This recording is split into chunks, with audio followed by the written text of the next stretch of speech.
హే family, నేనైతే ఇంట్లోనే fruit custard ఎలా ప్రిపేర్ చేసుకోవాలో చూపిస్తున్నాను.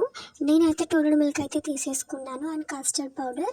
ఈ కస్టర్డ్ పౌడర్ అనేది మనకి ఆన్లైన్లో, డీమార్ట్లో, సూపర్ మార్కెట్లో అవైలబుల్గా ఉంది.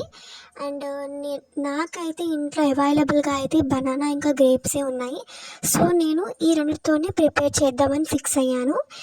అండ్ మీరు ఈ రెండిటితో పాటు ఇంకా వేరే ఫ్రూట్స్ కూడా మీరు యాడ్ చేసుకోవచ్చు.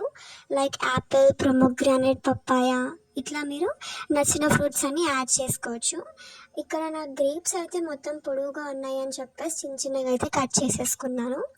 ఇంకా ఒక గిన్నెలోకి, చిన్న గిన్నెలోకి అయితే కొన్ని పాలైతే పోసాను. అది కూల్ వాటర్, వామ్ కాదు.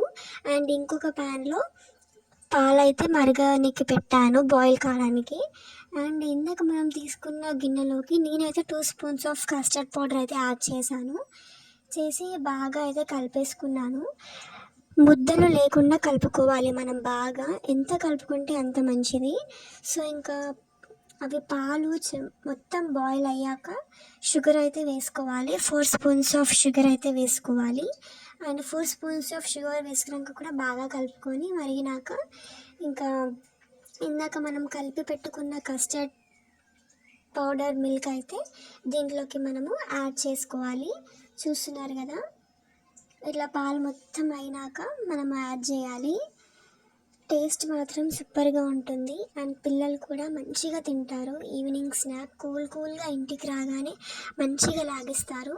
సో ఇలా మనము కస్టర్డ్ పౌడర్ మిల్క్ అయితే మొత్తం దీంట్లోకి అయితే యాడ్ చేసేసుకొని బాగా కలుపుకోవాలి. మొత్తం కొంచెం థిక్ కన్సిస్టెన్సీ రావాలి, అలానే మొత్తం దగ్గర కన్సిస్టెన్సీ కూడా రాకూడదు. నార్మల్గా ఇప్పుడు చూపిస్తున్న విధంగా కన్సిస్టెన్సీ వచ్చేలాగైతే కలుపుకోవాలి. ఇంకా ఇలా కన్సిస్టెన్సీ రాగా నేనైతే కలిపేసుకొని బాగా బాయిల్ అయ్యాక ఇంకా స్టవ్ ఆఫ్ అయితే చేసేసుకున్నాను. సో ఇంకా అది కూల్ కావడానికి ఒక 15 మినిట్స్ అయితే నేను పక్కకైతే పెట్టేశాను. సో అంతలోపు నేను బనానా అయితే కట్ చేసి పెట్టేసుకున్నాను.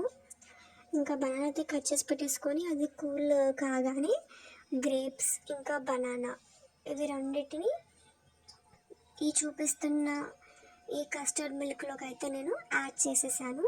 బనానాస్ని చిన్నగా 4 పీసెస్ లాగా అయితే కట్ చేసుకున్నాను గైస్ నేను. ఇంకా ఈ రెండింటిని అయితే దాంట్లో యాడ్ చేసేసి ఇంకా బాగా అయితే కలిపేసుకున్నాను. మీ దగ్గర ఇంకా ఏ ఫ్రూట్స్ ఉన్నా కానీ యాడ్ చేసుకోండి. మా దగ్గర అయితే ప్రస్తుతం ఇవి అవైలబుల్గా ఉన్నాయని నేనైతే చేశాను. సో మీ ఇంట్లో ఉన్న వాటితో మనం చేసుకోవచ్చు. ఇప్పుడు 2 ఫ్రూట్స్ ఉన్నా చేసుకోవచ్చు, 10 ఫ్రూట్స్ ఉన్నా చేసుకోవచ్చు అలా. సో ఇలా అయితే ఇంకా బాగా కలిపేసుకొని ఒక గిన్నెలోకి అయితే తీసేసుకున్నాను.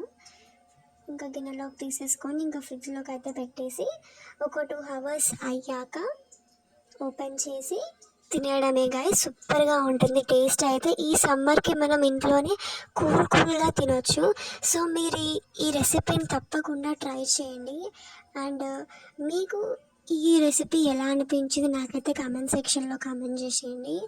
మరిన్ని వీడియోస్ కోసం సబ్స్క్రైబ్ చేసుకోండి. Bye bye.